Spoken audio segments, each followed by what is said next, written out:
మామూలుగా మనం న్యాచురల్గా అయితే ఒక వ్యక్తి పర్చేజ్ కోసం వెళ్ళినప్పుడు మనం ఏం చేస్తాం, వస్తువులు కొన్న తర్వాత ఇన్స్టాంట్గా మనం పేమెంట్ చేయడం జరుగుతుంది.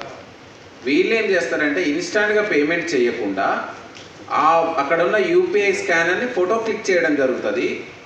ఆ ఫోటోని ఎవరైతే వీళ్ళ కాన్స్పిరసీలో ఉన్నటువంటి వ్యక్తి ఎవడైతే ఉన్నారో అవుట్ సైడ్ ఉంటారు కదా, మేబీ షోరూమ్ అవుట్ సైడ్ ఉండొచ్చు, మేబీ అదర్ స్టేట్లోనే ఉండొచ్చు, ఇంకా అది మనకు ఫర్దర్ ఎగ్జామినేషన్లో తెలుస్తుంది.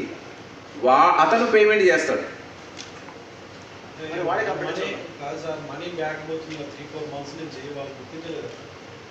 అంటే ఇది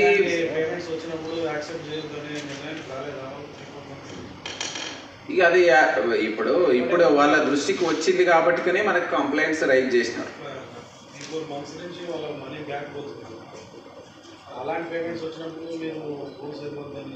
అంటే ఇప్పుడు యూపీఐ స్కానర్ మనం ఎందుకు పెట్టినాము, for the purpose of consumer facility, easy పేమెంట్కి, రియల్ టైం పేమెంట్కి అవకాశం ఉంటుందని. కానీ దీనిలో ఉన్న చిన్న డ్రాబ్యాక్ ఏంటంటే ఎప్పుడైనా రైజ్ చేసుకోవచ్చు, 3-4 డేస్ తర్వాత కూడా రైజ్ చేసుకోవచ్చు గూడ్స్ డెలివరీ అయినాక.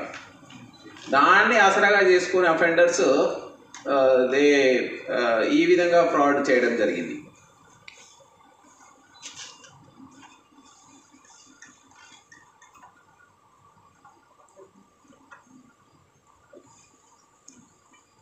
ఇందులో మనకు సైబర్ అంటే ఐటీ ఆన్లైన్ పేమెంట్స్ ఉన్నాయి కాబట్టి ఐటీ యాక్ట్ కూడా ఇన్వోక్ చేయడం జరిగింది. దీన్ని పకడ్బందీగా ఇన్వెస్టిగేషన్ కంప్లీట్ చేసి ఇందులో ఆ యూపీఐ పేమెంట్స్ చేసిన వ్యక్తులతో పాటుగా వాళ్ళ వెనకాల ఉన్న వ్యక్తులు ఎవరైనా ఆర్గనైజ్డ్ వేలో ఉన్నట్లయితే మనకు ఫర్దర్ ఇన్వెస్టిగేషన్లో తేలితే వాళ్ళ మీద కూడా మనం చట్టాల ప్రకారం చర్యలు తీసుకోవడం జరుగుతుంది.